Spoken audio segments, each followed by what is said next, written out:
it isn't helping mental health individually or collectively to over-focus on either race or gender, which is experiencing its own cultural movement right now. Race and gender are merely a part of the cultures of who we are. It's not our everything, y'all. Over-considering race or gender becomes quite limiting and disregarding of the fullness of what it is to be a human being. Consider the myriad of cultures that we each are raised in, and you will have a deeper, richer understanding of what shaped you into who you are today, as well as a richer and deeper understanding and consideration of others that may be similar or very different to you. Hello, and welcome to the show. This is Emotional Badass, where Moxie meets Mindful. I'm your host, Nikki Eisenhauer, life coach and psychotherapist. And on today's episode, I'm asking you to consider your culture as we peek into the culture of New Orleans. I found some census data that says that in 2020, 58% of Americans lived in the state that they were born. In 1940, 70% of Americans lived in the same state they were born. Staying in the same state that you were born certainly has pros and cons, as does leaving. Now, we're each called to dig deep and make choices that resonate with who we are and what we want and what we dream out of this one precious life. In my mid-20s, I started feeling a yearning to leave, to go elsewhere, to experience something different. I've learned so much about myself and my cultural upbringing after I left my home state. It's only really in experiencing different places and cultures that our own experience of our own culture clarifies. In the same way that we can't really know what it would be like to live on another planet, in another galaxy, we can't really know what it would be like to live in another place. We might make more plausible assumptions about what it is to live in a different city or town instead of a different planet. But those are only assumptions until we actually do, if we do it, live in a different place. Our ideas are not the same as an experience. Bringing ourselves into experience makes experience a great teacher. I haven't talked a lot about growing up around New Orleans because it overwhelms me, honestly, because culture is a huge conversation. Culture is a huge player in who we are. We have the culture of our own family's psychological dynamics. The culture of our families is influenced by parental temperaments, their gifts, their limitations, their maturity levels, their levels of involvement in our childhoods. This creates the culture of our families. Whether we were homeschooled or attended public school or private religious school, each has a vibe. It might lean more positive and encouraging or punitive or competitive. If the culture of the school was small classrooms and more one-on-one attention, then that's what students in those classrooms experienced. If the culture of the school was overworked, burnt out teachers with overcrowded classrooms and low funding, anybody who experienced that certainly felt that and was impacted by that in ways both known and unknown, often unexplored. We have culture around food and music. We have different ethnic influences within our food, our music, our cultures, how we relate to one another. We experience a culture associated with our socioeconomic status. Half my family growing up was very wealthy, and the other half was very poor. This was a blessing in my life to be able to have intimate relationships with these differences that showed me the different cultures from poverty and from a more moneyed experience. I felt differently hanging out with my broke friends growing up than my moneyed friends. There were differences in the cultures. For many, many years now, we've studied, and studies have shown and proven that the poor often have more happiness and more social skill, likely because you have to be creative and grow creativity muscles and self-entertainment, and in relating because you can't just go buy an entertaining experience or spend money as the activity. Some places have an outdoorsy culture. I'm in Colorado now. That is an outdoorsy culture. Some don't. I moved here from Houston. That is the opposite of an outdoor culture. We stayed inside. It's too hot. There's not a lot of nature. Back when I was a kid, there was a culture of the age, the time that I grew up in. It's true for you too. I was an 80s and 90s kid in the deep Gulf Coast South. We were forced outside by the adults most days without much parental supervision. And we roamed the neighborhood. We interacted with kids, many other kids. This helped me grow social skills, helped me gain an independence, helped me figure out how to do life. We also were now influenced by the culture of the places that we find ourselves online. I follow a lot of artists and entrepreneurs and authors and spiritually and psychologically wise people and comedians that I respect and admire. My online experience has a culture. We each are building through algorithms our personal internet cultures, and we immerse ourselves there now daily. We are truly surrounded by culture. I want you to let yourself look at culture considering your race and gender and looking beyond race and gender. It isn't helping mental health individually or collectively to over-focus on either race or gender, which is experiencing its own cultural movement right now. Race and gender are merely a part of the cultures of who we are. It's not our everything, y'all.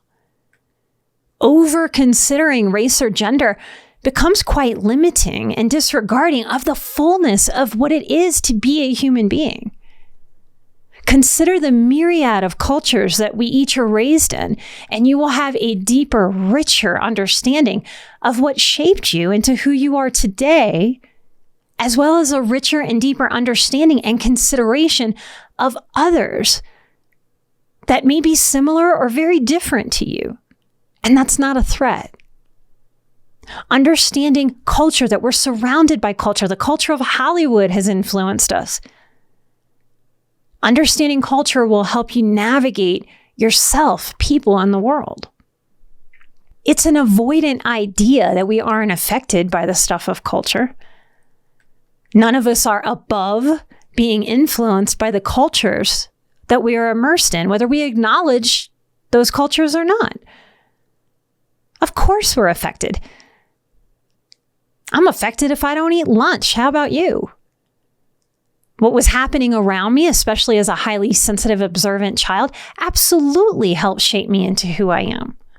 As I share my story, see how you relate and how you don't. Consider the cultures that have touched you, impacted, and influenced you. One of the reasons that I want to talk more about where I'm from and culture in general is because I've realized the older I've gotten that one of the great blessings of my life is having experience and access to cultures that had nothing to do with me. I've been in gay bars in New Orleans where women were not allowed. I've been the only white person at many Black events. I intentionally went to parts of the French Quarter where I thought a scary ex would not venture into the culture of, so that I could escape and not be found. I've been embraced by different people, different groups, in ways that have so enriched my life. I'm increasingly concerned that the current culture and climate of talking about race in such literally black and white terms, acting as if some people have a right to talk about culture and some don't, and calling the sharing of culture appropriation, making it seem wrong or bad to share culture with others. To make any of this sharing wrong, I believe, does a great disservice to everyone of every race and every culture, and brings more of a walking on eggshells vibe, more anxiety around relating and learning and growing and expanding than is helpful or useful. We get to unite over our cultural similarities and differences across the board. Our differences are beautiful. They're wonderful. They're interesting. They're part of what makes each individual and our collective differences really neat and interesting, enriched, full. I'm going to be talking about this more all year.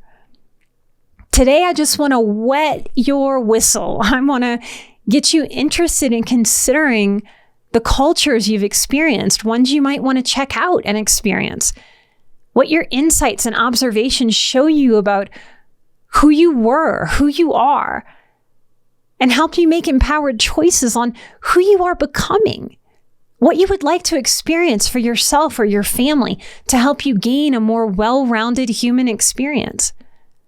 In some ways, even though Chris and I are both of Italian descent, he's from New York and I'm from New Orleans. He's a Northerner. In Louisiana, we would call him a Yankee. I'm from the South. We have differences. It's hysterical and funny, enjoyable and light. When these differences come up, it's a way to really look at how different growing up in a different place can make us. And we don't even know it until the moment that we do. I left my hometown and state when I was 29 years old. So my full development happened in Southern Louisiana. Now, I've hesitated to talk a lot about Louisiana and my upbringing there because my honest perception of Louisiana is it's a strange place. It's wild and it's mystical. And using that word even reminds me that there's the rapper named Mystical who is from Louisiana. Louisiana is a crazy, beautiful, rich, complicated, sometimes dark, sometimes empty place for me to have grown up. As an adult in my mid-40s now, I have some really strong mixed feelings about my New Orleans upbringing. And I'm aware that lots of people who have never and will never live in Louisiana or New Orleans, it's a tourist destination. People who visit there tend to hold such a love for New Orleans. Honestly, I've never seen anything like it. My husband's from New York, probably the second place beyond New Orleans that I would say people have a sort of magical connection to or idea of when they haven't lived there. Chris has observed it when we're meeting new people and they ask me where I'm from originally and I say New Orleans. It's not subtle. Almost across the board, I get this glazed over look from people with a warm smile. They seem to drift away into their memory, and they usually say something to me along the lines of, "Oh my goodness, I just love New Orleans." I mean, dripping with love and affection in their tone, their voice, their face, their words, their body language. And I can see it and I can feel it as an intuitive that they're reminiscing about that one time many years ago, maybe in college, that they came down to Mardi Gras or they came down to French Quarter Fest or they came down to Jazz Fest and they partied like it was the end of the world, like it was 1999. They partied like they would not live to see another day. It's an amazing place of such escapism that you get to sort of escape who you are. It's not just in Mardi Gras that we mask. There's a certain way that you can get lost in New Orleans. It's why many celebrities have bought properties there and kind of melted into the French Quarter or the uptown scene because we allow people to hide. I've been in many a late night bar and seen celebrities, and the culture of where I'm from is that we leave them alone. We let them do their thing. Very different than a Miami vibe, very different than an LA vibe. I put myself through school as a French Quarter shot girl, and then I was a bartender. I've had thousands, that's no exaggeration, thousands of conversations with tourists from all over the world who would get drunk and real with me standing at my bar. Falling in love and being mesmerized by the magic of New Orleans is part of the culture of where I'm from. I love that about New Orleans. Part of what's been hard to speak about coming from there, is that I usually relate to you in what's similar. And if I talk about New Orleans, I do feel a little sheepish because the realities of growing up there that I have only realized after leaving the state is that people in other places have a very different upbringing. I hope and my intention is that by me sharing what might sound wild or fantastical or bizarre or downright wrong, illegal, and criminal, you will both be entertained by and will take away that experience. All of experience, not just good, positive experiences, all of experience has been my greatest teacher. I am an experiential theorist as a therapist. I am a believer that experience is the richest teacher that we can have. I can tell you stuff. I can tell you facts. I can talk to you about studies. But what I hope to impress upon you is that what will enrich your life is you experiencing more life, not thinking about more life. When people compliment the show, or if they work with me one-on-one, or they've taken one of my courses that they found really useful and helpful, I often get complimented about how effective I am at helping people make sense and make good mental health decisions that help heal and expand them. And I know deep down that it's only partly my education. And my education was stellar. It really was. But the biggest part of who I am as a human being, but also as a therapist, as an empath, as an intuitive, as a healer, comes from what I've experienced. All of it. I've had some very ridiculous and beautiful experiences. And a great blessing of my life is the ethnically rich experience of my Louisiana upbringing. I hope by sharing some of my wilder experiences that it helps you find your own permission to not repeat some of the off-the-wall things that I've done that I would never repeat, but that in sharing, something comes together for you to culminate in a permission for you to give to your own self, to consider and lean into the possibility of growth and expansion that comes from experience. Everything that experience means. That's why travel is such an enriching experience. We actually experience different cultures and it expands us. It changes us. It grows us. Not just the kind of highbrow experiences that we intend, like a month abroad. Not just the experiences that look amazing on Instagram or Pinterest. Not just experiences like attending a yoga retreat or a live workshop like I may offer one day soon. I am who I am because of my culture, the good, the bad, and the ugly. To be clear, before I move on, I want to read a definition of the word ethnic. It doesn't only mean race or black or brown. Ethnic is defined as large groups of people classed according to common racial, national, tribal, religious, linguistic, or cultural origin or background. You are sharing a culture right now amongst the people where you live. To end this episode, I just want to have a little bit of fun with you and share some Louisiana and New Orleans isms. Language is so powerful. It's so beautiful. It's so rich. These are the words that make me feel warm. They make me feel that sense of home. Every time I hear them, every time I write them, every time I speak them, keep tuning in and I'll keep sharing about my Louisiana upbringing in more future episodes and what it's taught me, how it's grown me. I wonder about some of your cultural words too.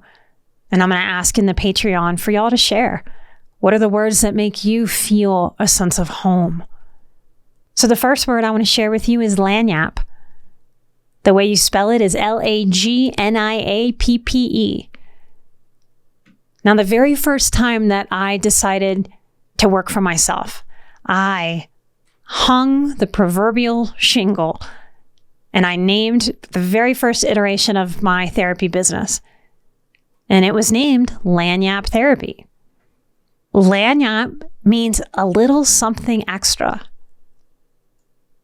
It means a baker's dozen. You know how if you go get donuts or cupcakes or something, a baker's dozen is 13. It's that little something extra beyond that dozen that's typically 12.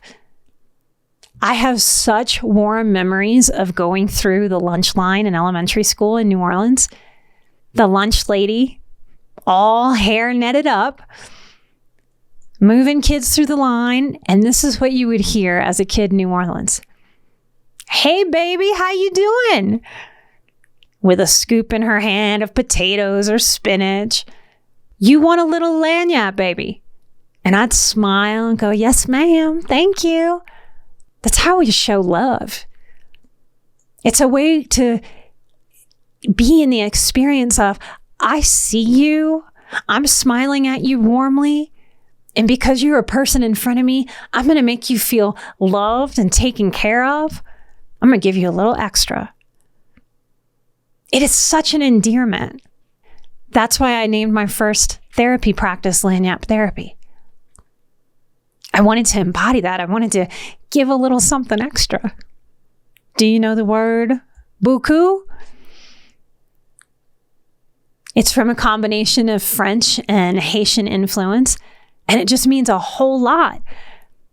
So if you left a Mardi Gras parade where they throw tons of throws, beads, cups, spears, panties, all kinds of things, doubloons, you would leave a parade and have all your bags with you full up of stuff that you caught at the parade. Somebody might say, "Well, how'd you do? What'd you get?" "Oh, I got beaucoup. Got so much." Now, my husband had a cultural problem with this when I took him to Louisiana. If you go visit and you go in any restaurant, I don't care if it's a fancy restaurant, I don't care if it's an absolute hole in the wall, but if you order any kind of sandwich or po' boy is one of them, that started as poor boy, which just meant slapping bread together with something in the middle, and it was dubbed a meal for a poor boy, hence po' boys were born. So if you get like a fried shrimp po' boy, it's going to be on French bread, which is like baguette. If you order, this is what Chris struggled with. So if you order a sandwich, every single waiter or waitress in every single restaurant in Louisiana will ask you if you want it dressed. Now, I had no idea till I left that everybody everywhere in the world didn't ask you if you wanted your sandwich dressed. And that just means lettuce, mayo, tomato, and sometimes pickle. You got to ask about the pickle. Chris would just look at me puzzled, like, why are they asking if the sandwich is dressed? It's our language for it, and we all know it when we grow up there. It's a way we feel connected to each other, to have these little phrases. The other thing that culturally happened in restaurants with my husband, Chris, who produces the show, is that he would order a shrimp po' boy. He'd deal with the dressed question, and then he would say, "Add cheese." Y'all, I cannot tell you how many people looked at him, how many servers, and just said, "No." And he said, "What do you mean? No." And I would try to explain it like this. Look, this is a foodie town. Our entire industry is tourism and food. When you come, whether it's a restaurant or somebody's personal kitchen in their house, and you add to the order something like cheese on the sandwich, that's not how the chef intended it. We do not put cheese on po' boy sandwiches. We don't. And culturally, we see it as an insult that you were trying to change this sandwich, an insult to the chef. Now, there is a beef with New Orleanians and people from New York because New Yorkers do not play people pleasing like we do in the South. So New Yorkers come to New Orleans, I know as a bartender, and they want things their way, and they know how to speak up, and they know how to be direct. It's one of the things that I love about my husband. It's one of the things that didn't work for me very well with Southern men. that they didn't like how bold I was, how direct. And he loves it. So I'd watched him get into these little mini beefs and misunderstandings with waitstaff. He's still upset about that to this day. Not really, but we like to laugh about it.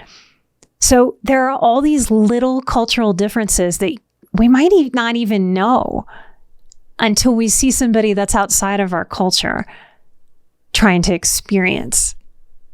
Faubourg is another word I've only ever heard in Louisiana in the States. It means suburb. Faubourg.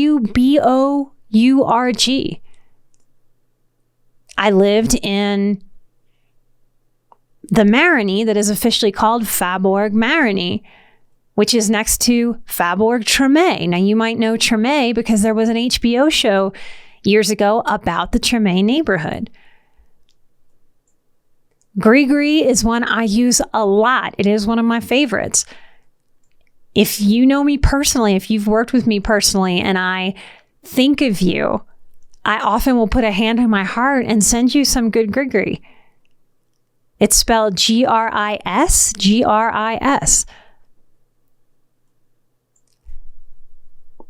It comes from good voodoo, that Haitian influence in New Orleans and Louisiana. And it's just in reference to a good luck charm called grigory. So when I say to someone I love, oh yeah, I'm going to send you that grigory. It's like I'm sending you good vibes. I'm sending you good luck. I'm hoping, I'm intending that you get the job or the promotion. It feels like pure love to me. We also say make dodo. That's what I heard growing up. My grandparents would say that to me. My mom would say that to me. We would say this to dogs and pets. I can remember one of my grandmothers telling her small poodles, time to make dodo. We have to go make dodo. D-O-D-O. Dodo. It comes from the French dormir, which means to sleep. And so we make dodo. We make sleep. We use make in a way that no one else in the country does. We also tend to say, I'm going to go make groceries. Now, I don't so much use that one. That one just didn't stick with me. But it's one from my hometown. So we make dodo and we make groceries. We don't buy groceries, we make them. Shotgun house. Looking at houses when I was renting before I bought my home up here in Colorado, Chris and I would look at homes and I'd make some offhanded comment like, oh no, I don't really want this. It's kind of like a shotgun. You go, what the hell are you talking about? Now I've heard two interpretations of where shotgun houses come from. The style of house having West African or Haitian roots, it's a long house where if you open the front door and you open the back door, you can basically see from the front door out the back door.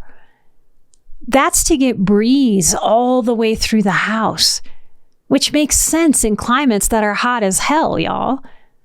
It's also true, and part of the lore of this term of shotgun homes or houses, is that you really can fire a shotgun into the front door and out the back without hitting a wall, hitting a thing.